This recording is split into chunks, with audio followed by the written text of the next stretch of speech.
President, over to you. Thank you, Minister. Once again, let's apologize for the delay in getting this briefing started.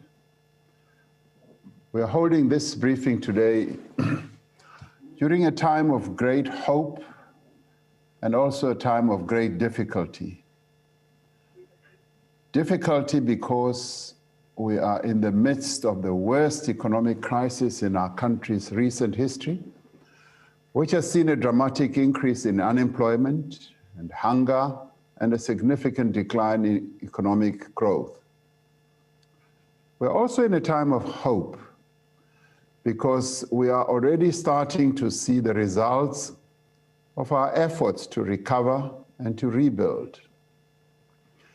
In the GDP figures released by Stats SA this week, there are encouraging signs of a revival in many sectors of our economy. And there's also encouraging signs of rising business confidence. We are indeed seeing the green shoots that are emerging after a devastating fire. We're witnessing, as I predicted in the State of the Nation address only a few months ago, the rebirth of our resilient fynbos. The economic impact of the coronavirus pandemic has been severe, not only for South Africa, but for the global economy.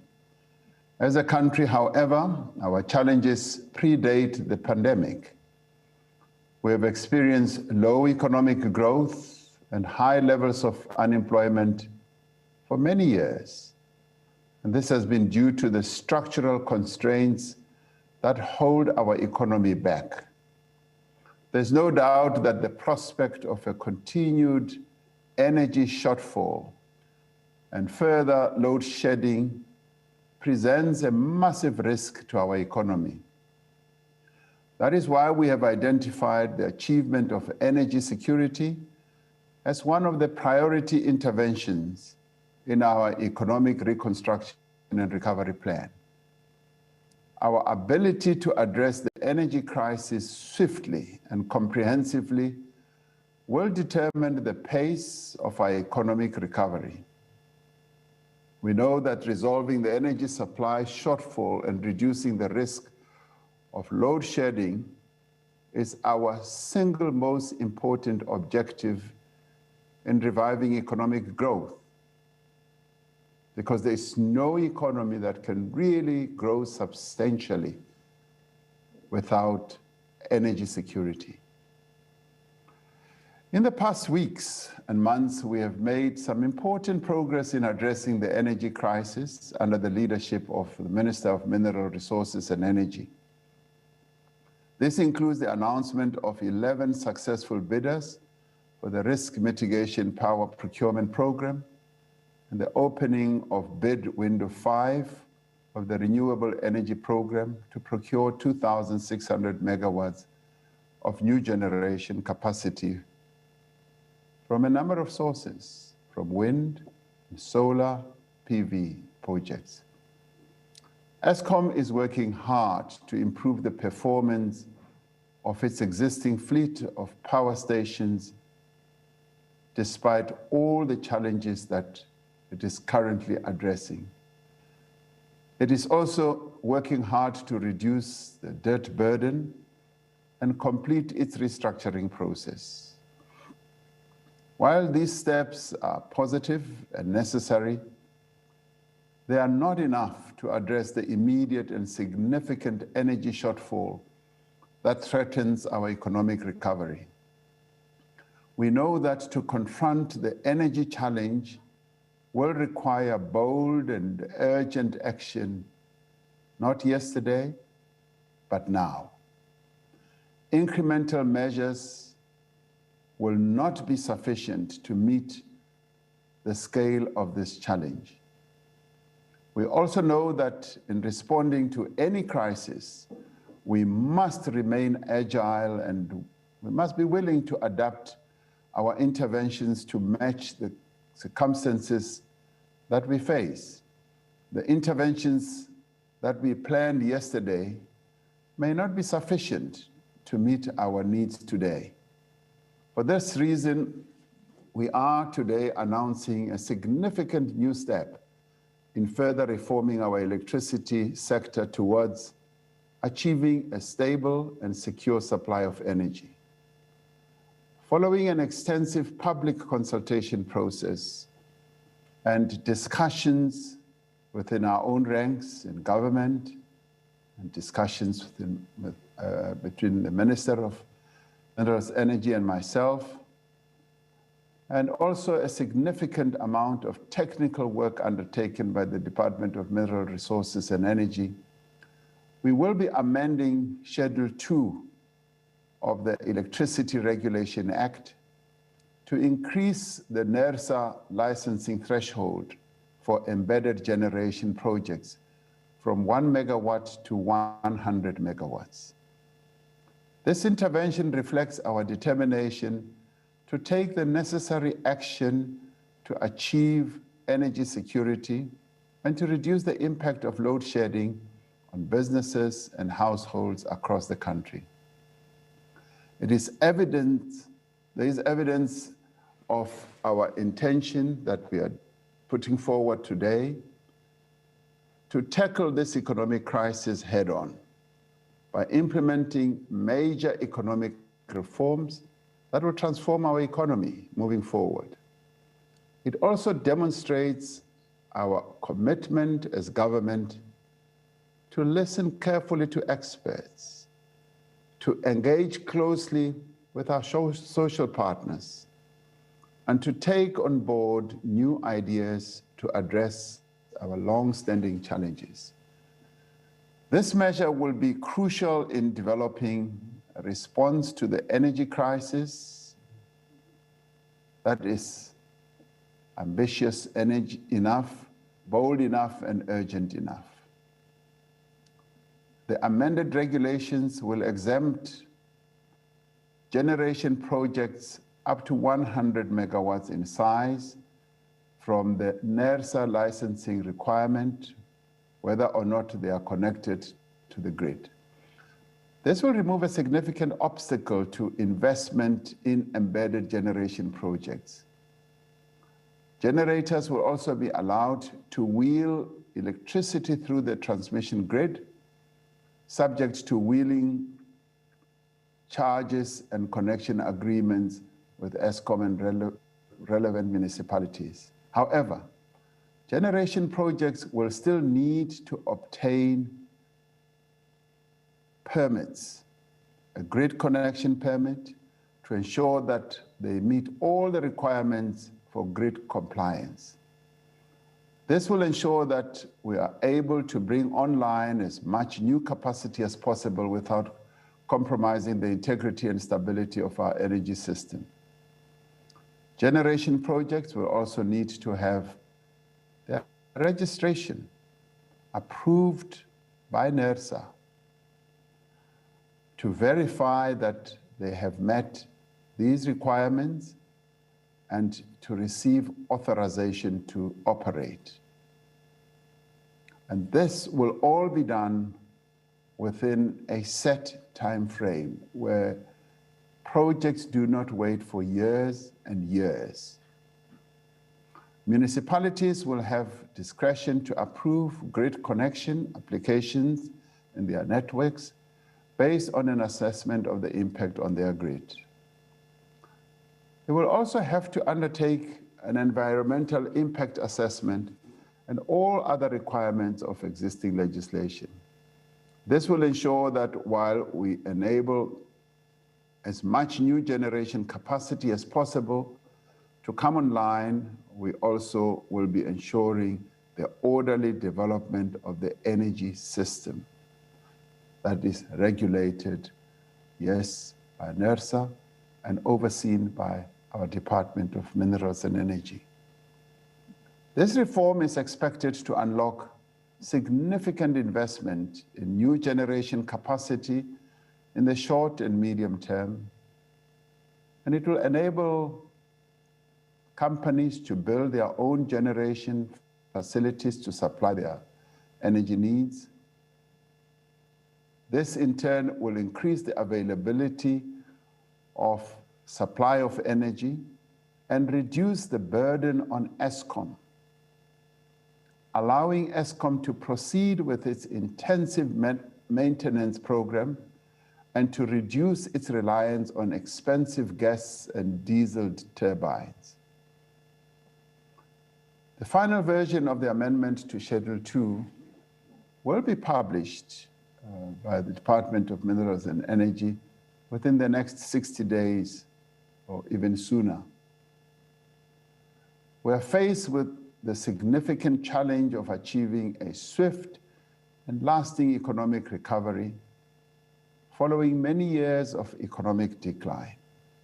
This government has the task of building a new economy in the wake of a global pandemic and of placing our country on a strong footing for the next decade and beyond. While the challenges we face are steep, our starting point must be to acknowledge the severity of the crisis. If we recognize the challenge, if we understand its root causes, we can fund and implement solutions. Many funders are willing to come to the fore to fund the energy solutions that we can put forward. We're a country that is blessed with tremendous resources and resourcefulness. We have a bright future ahead of us. We just need to manage our way out of the crisis that we're facing. Today's announcement takes us one significant step further towards that future. I would like to thank Minister Mantashe and his team for working tirelessly to secure our energy supply and to forge a modern, forward-looking and sustainable energy system for our country. I'd also like to thank the Vulindlela team that operates, guided by the Deputy Minister of Finance and also the officials in my office. I think we've started a number of steps to move forward to the economic recovery that we've been talking about. Many more announcements will be coming forward as we take one step at a time to move towards recovery. Thank you very much, Minister.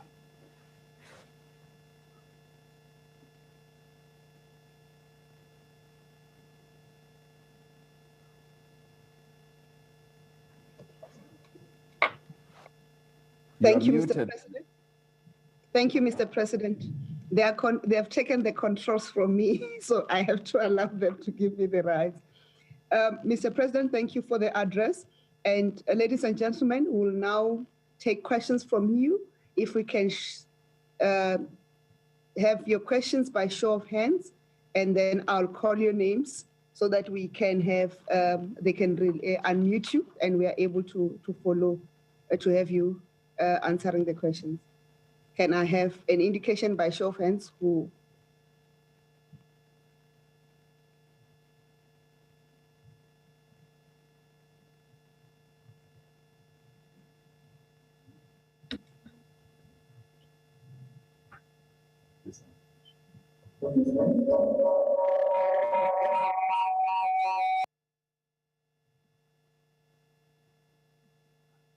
I'm not seeing any hands. I doubt if there are any questions, Minister.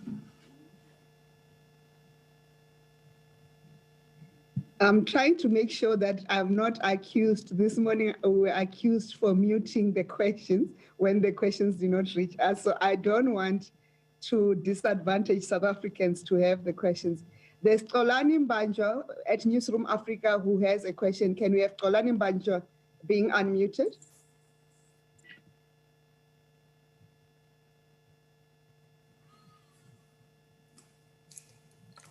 Thank you very much, Minister. Thank you very much, Mr. President. The question that I have for the President is on another new deal that South Africa has supposedly wanted to actually get into when it comes to the Powerships deal, generating power through the Powerships. Minister Mantashe is on this call, and there are latest,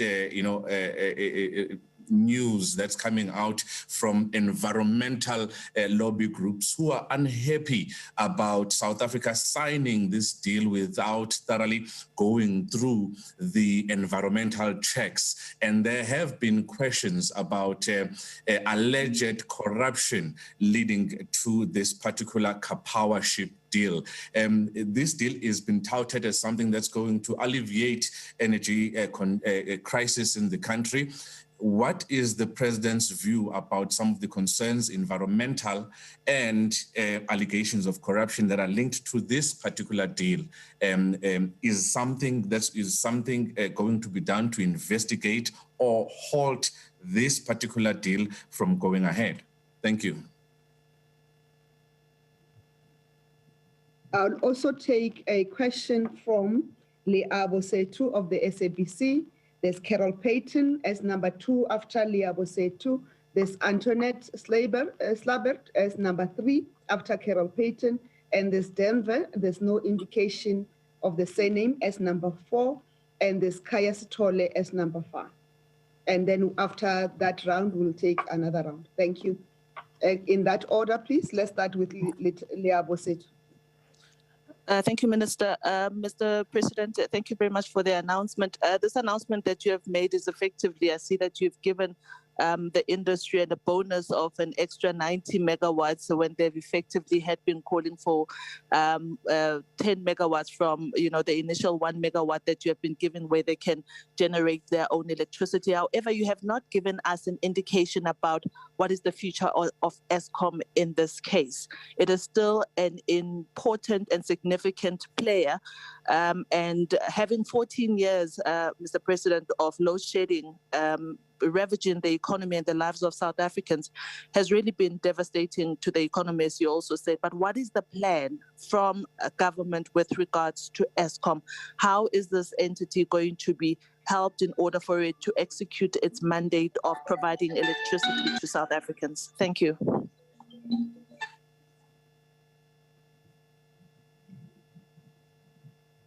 Carol Payton.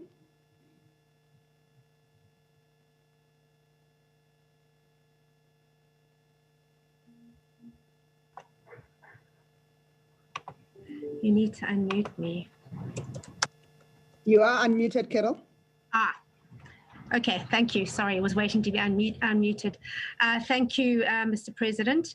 I would like to ask 2 things. One is, will companies that now are now have a freer hand to build these independent power projects, will they be able to sell to other parties?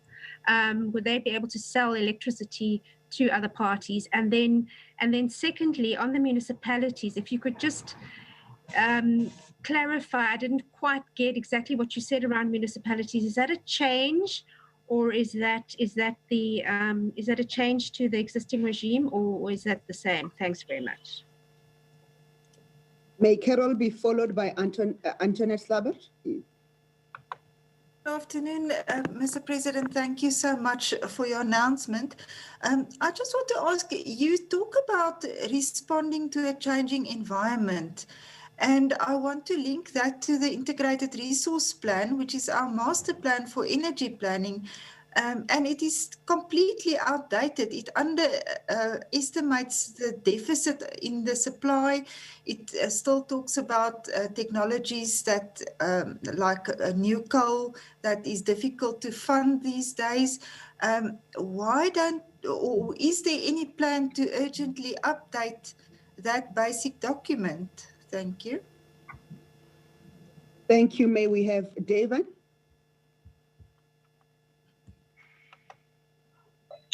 Yes, thanks indeed. It's Devin Morgan from ENCA.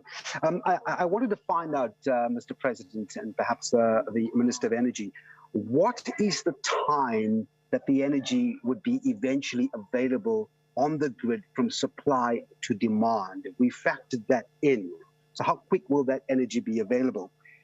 Secondly, again, just to kick off from the previous question being posed, the expectation of the energy availability factor that's cited in the resource plan, it hasn't been going to plan. In other words, that that energy availability factor is actually decreased and not increased as we go along, as the plan envisaged. That coming out from Eskom. So again, we're faced with the fact where we're below expectations according to the plan. How do you factor that in going forward? Because Eskom is actually supplying lesser and lesser energy as envisaged. Thank you. And lastly, on this round, can we have Mr. Kaya Story? Thank you and good afternoon, Mr. President. Kaya from Power FM. Just a couple of questions. Obviously, historically, one of the reasons that has been cited, at least unofficially, for why these steps haven't been taken is the fact that Eskom does indeed rely on some of the bigger users, whether it's the large power users, as essentially a guaranteed source of income. So in coming up with this decision, was this in collaboration with Eskom acknowledging that there is indeed a possibility that some of its more reliable and more profitable customers may essentially go off grid? That is the first question. And the second one is, does the government have an idea of what they think the sum of the individuals or the entities that will take this up might be, and how that would then translate to Eskom having greater capacity? Because if at the end of the day, all you're releasing from Eskom is 100 megabytes, will still be stuck in stages of load shedding. Thank you. Thank you for those questions. Mr. President, I'll hand back to you with a response, and then you will invite Minister Mantashe when you feel that he must respond to specific questions. Thank you. Over to you, Mr. President. Thank you, Minister. And thank you for those who've asked questions. The question of these these power ships, rather, and the questions and the issues that are being raised by environmental groupings, these are matters that we need to pay attention to. We have a number of stakeholders who we work with, who we consult on an ongoing basis, and on a matter like this, we do need to consult them, we need to interact with them and be able to hear their concerns, get their views, and learn from their own wisdom.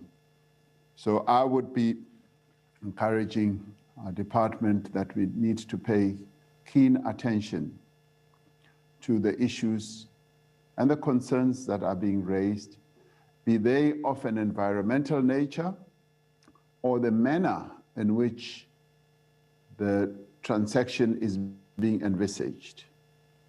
My full understanding is that this is still in process. It's by no means done.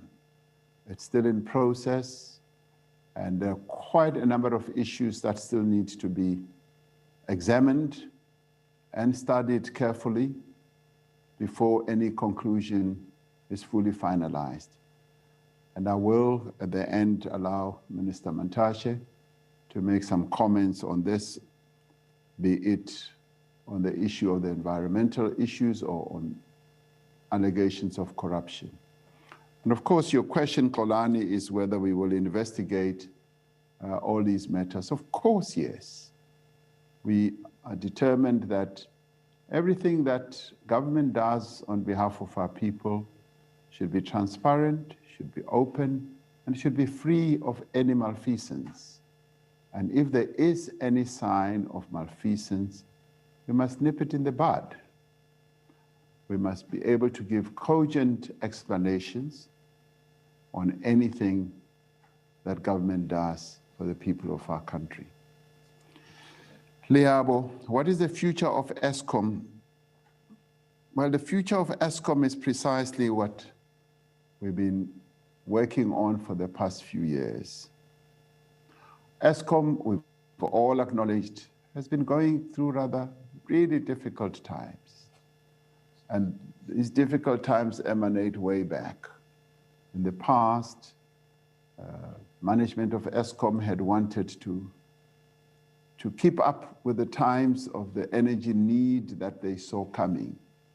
And they wanted to replace some of the power stations at the time, and it was thought that maybe the economy will not have grown exponentially, and they were held back. But at the same time, they were told that keep the lights on, and that led to a lot of maintenance not being properly done or done at all. In later years, it was felt that we actually need to revisit that decision that had been made and embark on new build capacity. And that is why we then embarked on the new build of the new power stations. And by that time, a number of the internal experts, the internal capacity, in terms of human capital, had either left, retired, or gone elsewhere. And yes, new capacity kept coming in, which was really good, because those who came in were also largely black people who had been held out of these types of companies for a long time. And as that new capacity got built, it became more and more expensive, and a huge debt burden was then built up. Now, your question is, what is the future of Eskom? Eskom has a future in our country, and to give it that future, we decided that we should divide it into 3 entities, like many other electricity or energy companies are doing around the world, that are held by government, so that we can lighten the debt burden on the entire enterprise by separating generation, transmission, and distribution, and having focused management under Eskom Holdings. And that is what is now in process. So the future of Eskom is such that it will be into 3 entities, and on the generation side, it's always good to have competition. That is what is happening in other countries that we've looked at and studied. Even in a country like China, they have a number of generators that compete, give consumers price competitive offerings, efficiency is enhanced, and every generator is then kept on their toes to make sure that they offer the best service. But Eskom is their biggest generator in our country with 45,000 megawatts. For anybody to build up that capacity will take easily 30 to 50 years in my book. So Eskom will continue as a generator of our energy, continue playing a key and central role.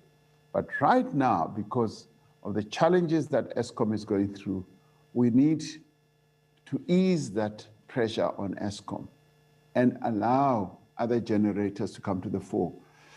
Our IPP program has proven one of the best in the world, because much as it is by the nature of renewables, intermittent power, they're able to make contributions to our grid at critical moments.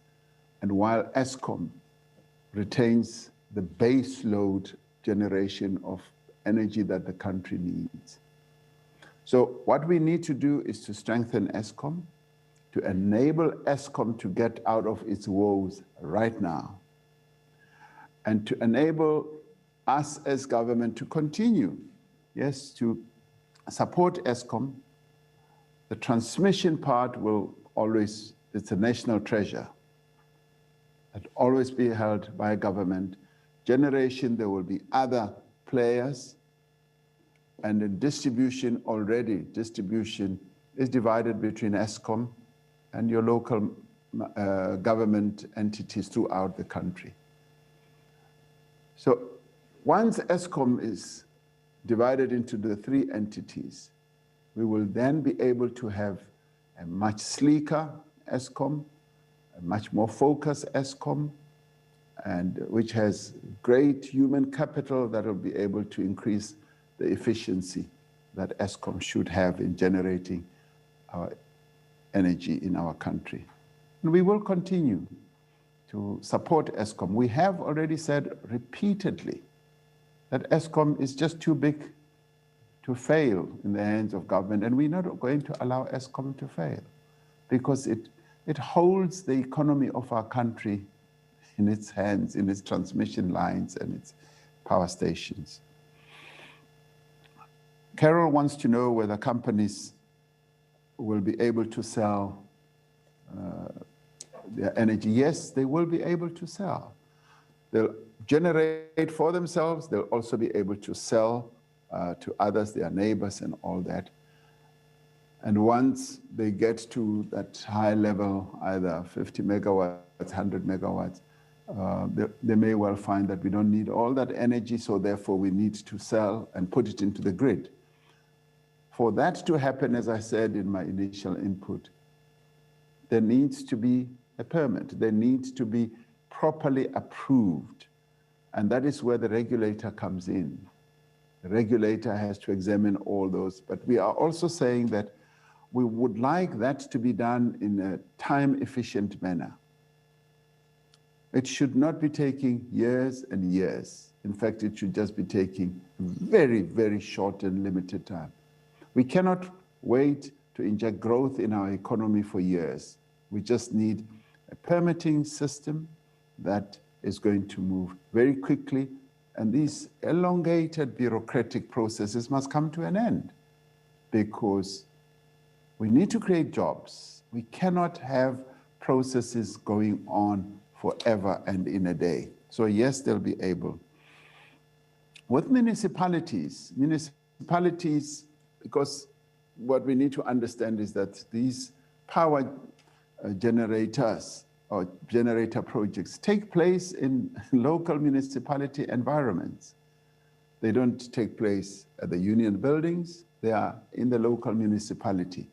So the regulatory process has to involve the Department of Mineral and Energy Resources, it will have to involve NERSA, it will also include and involve local municipalities. So local municipalities are going to play a critical role. They will play the role that will be clearly delineated and determined either as distributors or in any shape or form. And the efficacy of the power that will be generated at that level has to be such that it meets all the standards. And that is why it will be overseen by NERSA, it will be registered with the Department of Mineral Energy, and the local government will also play their role. Now, this is all new. This is all new for all of us. We've been talking about this for quite a while. This is all new, and we will traverse this path with the care and the efficiency that it's required. There may well be problems and challenges as we move on in terms of how local government will be able to play their role, but we will address those as we move on. The important thing is that we've got to ensure that there is energy that is generated to grow the economy of our country. Antoinette says, we are in a changing environment, and that is so true. Is the IRP not outdated? The IRP is a living document, and the minister can comment on that as well. It's a living document. It's not a static document. It has to be responding to the times that we live in. As the environment changes, as technologies change, as processes change, and as the investment climate also changes, the IRP has to respond. Right now, we are finding around the world that many financiers, be they developmental funding institutions or major banks or major funders, even here in our own locale, South Africa, they're beginning to shy away from fossil fuel projects. They want more and more renewables. Now, we've always said that as South Africa, our approach is that of a mixed energy source or resource. That's how we've proceeded. And as the environment changes and as technologies change, as financing availability change, we've got to look at our IRP and renew it. And this IRP, by the way, has been renewed a couple of times, and it will continue being renewed. And the minister and his department are already looking at that. Devon asks, how quick will the energy be available? Given that the EAF, the energy availability factor, keeps decreasing. And obviously, we would like those who are interested to participate in this offering to get up and going as quickly as possible. And of course, the department has already been approached by a number of would-be project initiators. And some of those project initiators are not necessarily the operating enterprises themselves, either manufacturers or mines or whatever, because generating energy is not their core business. So there are other entities that are willing to come into the breach and give them the energy source that they need. And they tend to be very ambitious. They tend to be very bold. They want to invest and invest quickly. And what we are seeking to do is to create that environment that will enable them to invest as quickly as possible. And our message to them is, will be, come and invest. We've created an environment which is conducive for you to come and invest. And what has been pleasing for me is to hear business organizations, Business Unity South Africa, Black Business Council, business leadership, and so on. Many of them saying, we need to open up the energy space. And what that tells me is that they know something I don't know. There may well be investors who are keen. And we're now opening the way and the path for them to come and invest as quickly as possible. Now, with the permit processes that we are now reforming, that should mean that the energy creation or generation should be much quicker, and the ministry and the department are already looking at a number of interesting projects. Kaya asked two questions. I did not catch wind of the last part of his question.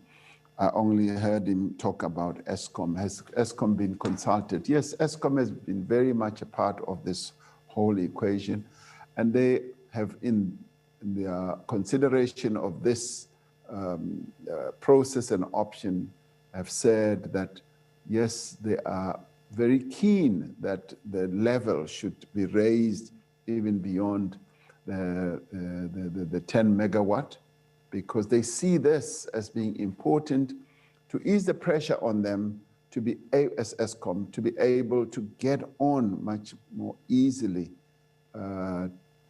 to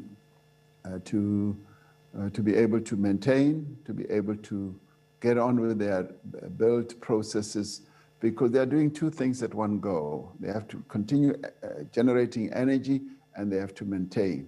And somewhere along the line, and that's why we sometimes have these blackouts, load shedding, something has to give, because you are maintaining. It's like maintaining a car that you have not really serviced for a long period, but you expect it to travel long, long journeys.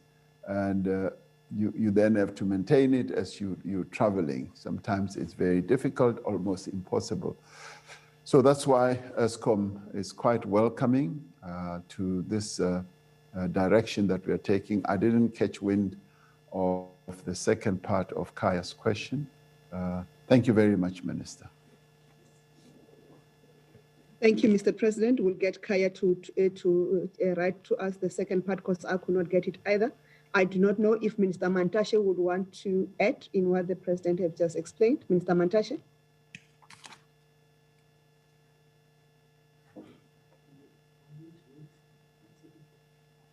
Okay. This is the President's media briefing. I don't want to make it mine. I don't want to do that. But let me deal with the first question of the car Powership deal. Environmental consideration, the allegations of corruption. Actually, we don't have a car Powership deal. We have a deal for 11 producers who are required to give us emergency energy. Among them, there is car Powership deal. It has attracted attention for two reasons. One, it is not the normal renewables. It is more based on gas. Number two, and therefore that's why it's attracting the attention of environmentalists. On the question of the allegation of corruption, I'm sure they should be investigated. But all I would caution against is that if every person who loses a deal must go to court for and make allegations, then we're going to be in trouble. But they must be investigated. That is all there. Number two, on the IRP being outdated, Antoinette, you know, government develop policies. They take a long time. You know, the IRP 2019 has been on the making from 2012, 2010. We accelerated it. We had it in 2019. If it's totally outdated, we must start something new. I'm sure by the time we finish that one, it will be outdated. We'll need something new. But the reality of the matter is that people must read the IRP. You know, the IRP is talking of 11,813 megawatts. Of those, just over 6,000 are from renewables. But still, the criticism is that we're not moving fast enough. You know, gas is given 3,000, for example. There is a provision for 1,500 for coal. And people say, why coal in this stage? And I'm saying, we need the 1,500 to experiment with new technologies, cleaner technologies of coal. It's a resource we have as a country. So if it is outdated and the government says so, we'll revisit it. But as it goes, because policy development is always in a state of becoming, is never static. So we understand that. Lastly, what will it take for energy to reach the consumer? I want to put a little bit of a break on this belief that the president has made an announcement today, there will be no load shedding tomorrow. I think it doesn't work that way. The new capacity that will have to be built, people will have to build the facility. It will take its own time, it will take time. It will come to this grid at different times and different stages. That's why bid window 4, which was allowed in 2018, is only 1,200 on the grid. 1,000 is still not on the grid. We're expecting to come on the grid in December. And that is nothing abnormal about that. Is because there's a build program and then connection and all those. Nothing to do with licensing. But we must not create an impression that will create a revolt tomorrow. That's the president made an announcement today. Tomorrow there will be no load shedding. Now it won't work. Thank you.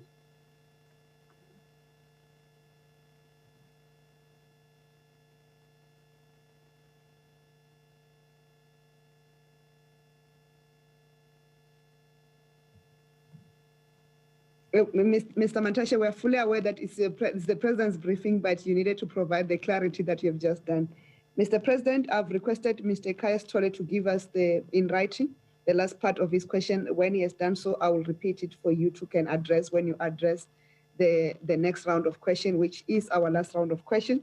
We'll take Ms. Fifi Peters of CNBC Africa as the number 1, followed by Paul Vechato of Bloomberg as number 2, and then followed by Ms. Lamazi Omaji of Fin24 as number 3, and Mr. Joseph Koterli of Financial Times as number 4.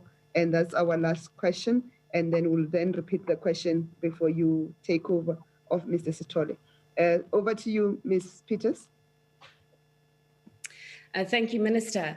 And thank you, Mr. President, for the invite to this briefing. Sir, can we pivot to the telecommunications sector, where a policy uncertainty there is also seen as a constraint on investment, sir? Given the deadlock around the spectrum rollout currently at play. So I'd like to know when we can expect progress on that front. And just on a lighter note, in reference to the South African economy and a recovery that is seemingly running ahead of expectations, I'd like to understand how this government plans on taking advantage of that faster than expected recovery outside of the announcements that you have made regarding energy. So thank you.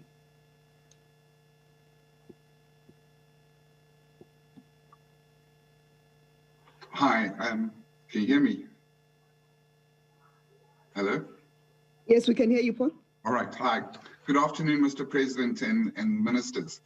I think you partially answered my first question on, does this mean the beginning of the privatization of power generation in South Africa? My second question is, how many projects and what's the estimated value of projects that are lined up to take to apply for licenses for the 100 megawatt generation and below? And then finally, how soon do you expect the first licenses to be awarded and us to see the first of these IPPs come online? Thank you. Good afternoon, everyone. This is Lamise from Fin24. I think it's great news that the threshold has been lifted to 100 megawatts. Can we maybe just get an explanation of why it's sort of exceeded what, for example, the Minerals Council has asked for of 50 megawatts? And then the second question is about whether there is an industrial policy to support this change. I think there might be a fear that we'll have solar panels imported as opposed to having them sourced and produced locally. Thanks.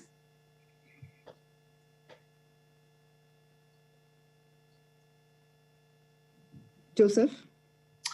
Yes, it's Joseph Kostrel of the Financial Times.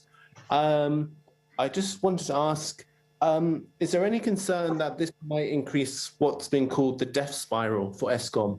I know, Mr. President, you said that Eskom supports this move, but lots of people will be worried that mining companies, smelters, other big businesses will see this as an opportunity to leave Eskom behind, and that will mean Eskom doesn't have customers or revenues in the future. Was that death spiral debate discussed as part of this move? Thank you. Thank you, Mr. President. The second question from Mr. Kayas Trolle is do we have an idea of how much capacity this will free up from Eskom once all qualifying entities are able to generate their own electricity up to 100 megawatts? Thank you. When you are ready, Mr. President, you can then start responding. Thank you. Thank you. Thank you, Minister. Thank you. Starting off with Fifi's question about the dispute in the telecom space, that how soon and how quickly that could be resolved. As you well know, Fifi, we live in a country that's not only governed by democratic principles, but by the rule of law.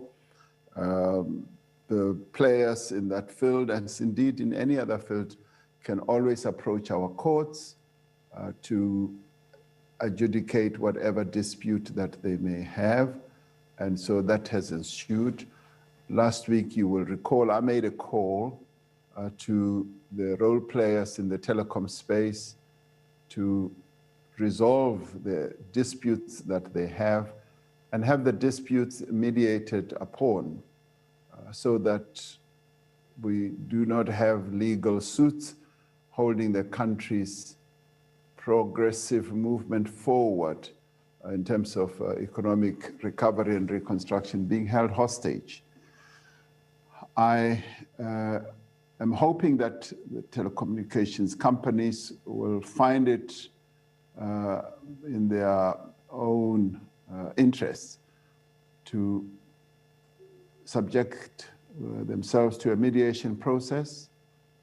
We would be very supportive of that type of mediation process, and I'm sure that ICASA, which is the regulator, will also actively participate, as will the Department of Communications also actively participate in helping to mediate this dispute so that it's resolved. So I would like to see it happening sooner rather than later, because the spectrum process is one of those initiatives that is just going to unlock a lot of economic energy in our country and enable our economy to also grow in a way that we are already beginning to see. So I'd like to see that resolved, and I'm hoping that the calls that we keep making to the players will bear fruit, and I am sure they will bear fruit. And how will we take advantage of the signs that we are seeing now of an economic recovery? We are doing everything we can. We are unlocking all blockages. We are moving ahead with our reforms, as you had us take this step. There are a few others that we're working on. The departments in our government, as well as Operation Vulindlela and staff members in the presidency, are working together cooperatively, seeking to find solutions on each and every one of the reforms that we have identified. We have no doubt whatsoever that once those reforms are bedded down, including being able to move on with increasing the capacity of the state, particularly at local government level, where the capacity of the state has become hugely weakened. Once we can address that and get the entire country facing in the same direction of reforms, of making sure that the processes that government gets involved in, either as a regulator, either as a policy manager, are so well streamlined as to create a conducive climate in our economy. So we will be taking advantage, and in some cases, yes, we may even enter as an investor, even as government. There are quite a number of areas where we can play a key role as government. So we will be taking advantage of this.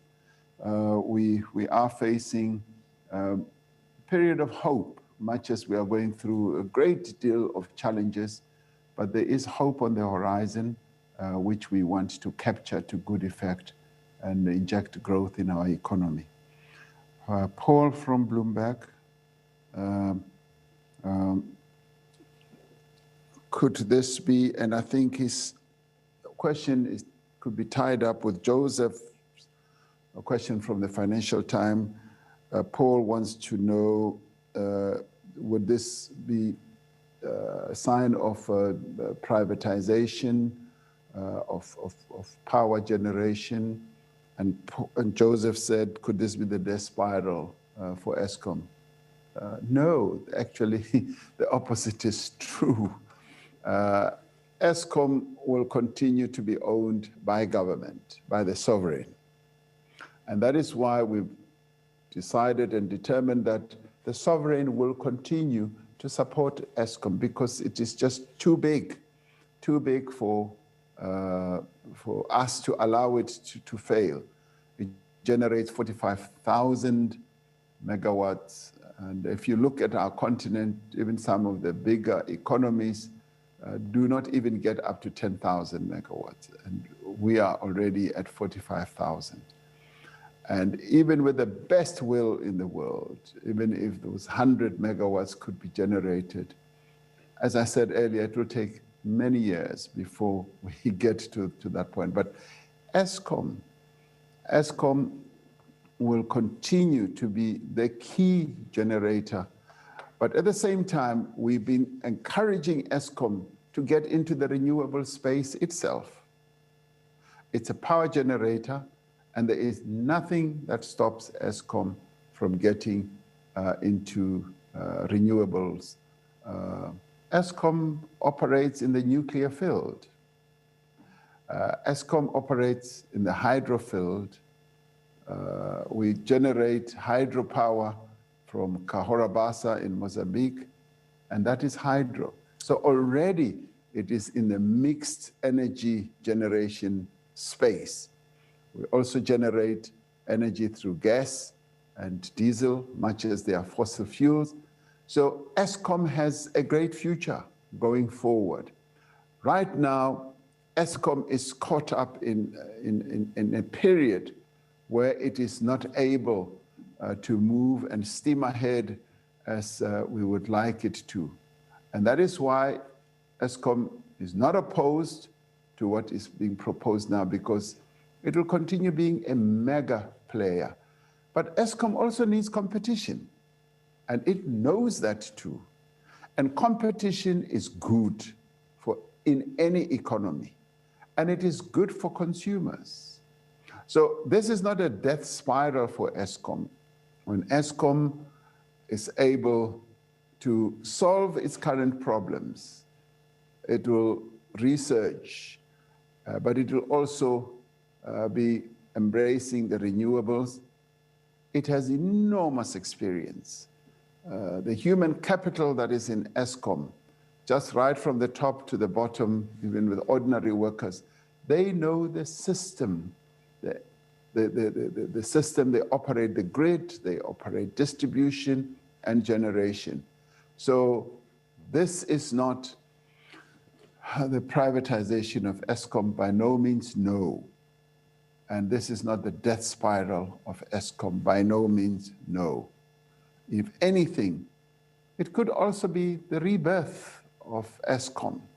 And Eskom needs to shed a portion of its skin so that it can emerge as a new energy generator, and a process that it is already doing. I hope I answered the two questions. I think Lamez said, why did we go beyond the Minerals Council?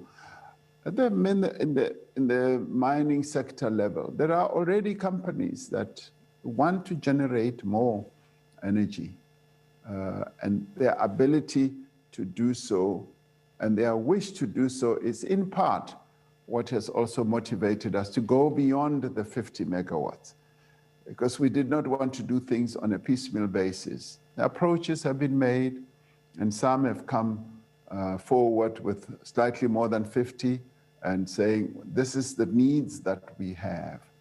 And being able to do so means that, to put it at 100 megawatts, means that we're giving capability to those that can get up to that level.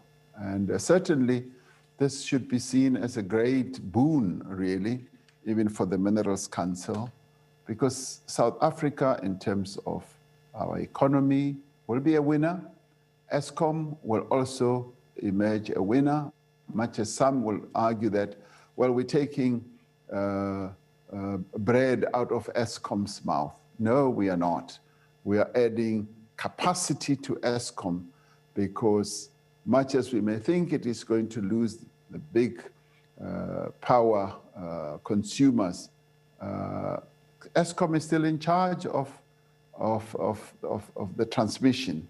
So when you want to transmit, there is a business therefore for Eskom, but at the same time, you are just reducing that pressure on Eskom as to enable Eskom to increase its own capacity. And that equalizes itself, and it's an equation that we should see being able to be properly balanced. I wrote what Kaya said, but I don't know if I wrote correctly. How much capacity will this free to enable Eskom to operate?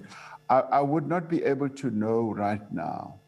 It depends, Kaya, on those who will be interested to come forward. We may find that lots of companies will be, because putting up a power station, even of 10 megawatts, 100 megawatts, it's a pretty expensive business. So we must never think that, as Minister Mantashe said, it is going to end load shedding right now. It's not. It's a long-term, it's a longish process, but I would categorize it as being almost immediate term to medium term. So it will happen fairly more rapidly. The extent to which it will happen in terms of the number of megawatts, it's something that we will have to determine as we move on. But I think this introduces a new era in our energy source in our country. It's an era that we should all welcome because it should boost economic confidence in our country, and it should get even your international investors to look at us afresh, including our own local investors. Because just talking to business people, first thing that they often say is that energy is the most important source or aspect of their decision to want to invest. And if there's no energy, then their decision in their boardrooms and management committees is just dampened.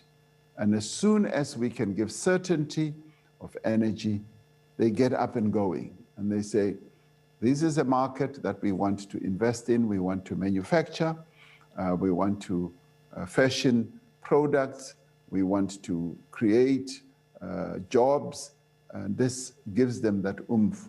And today, that is precisely what we are doing. We're giving an oomph to the economy of our country, and we're hoping that we will be able to do so in other areas as well, so that we increase the level of confidence in our economy. Thank you very much, Minister. Thank you to you all. Thank you. Thank you, Mr. President. There's a specific question to Minister Mantashe to say, when can we expect the first permits to be issued by NERSA? I thought the President had indicated that the first regulations amendment will not exceed the 60 days, but Minister Mantashe, maybe clarify the matter before we close the session. Thank you. The question that says when will be the first license requires an answer for another question. When will we receive the first application? Because that is what will determine when we issue a license. But as the President said, you know, let me say this, President, running the risk of being fired, you know. You know, when the President was twisting my arm to move to this direction, I ultimately agreed. I said to him, fine, President, it's fine, we'll accelerate the licensing. Now it's the permitting, to me is the same. It will take not more than 3 months at least, but we expect it to be much shorter. That's what we said.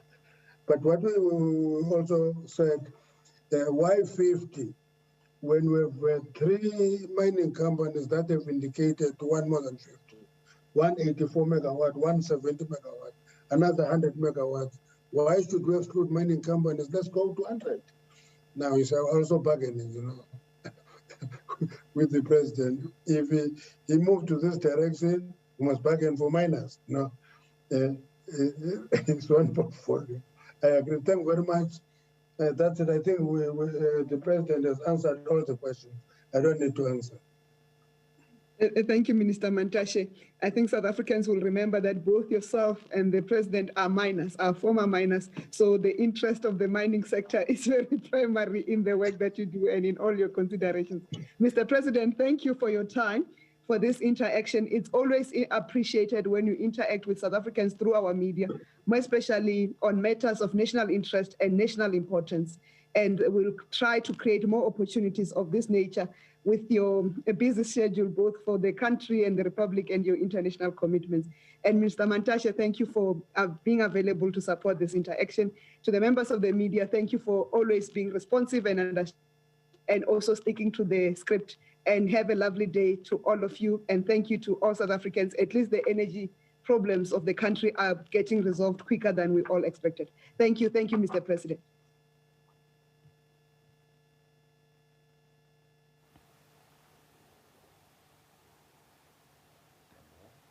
Well, those were scenes from the President's Economic Recovery Briefing. And just to welcome some of you who've joined us, my name is Nastasia Arendts, and I'll be with you for the second hour of On Point. But just to wrap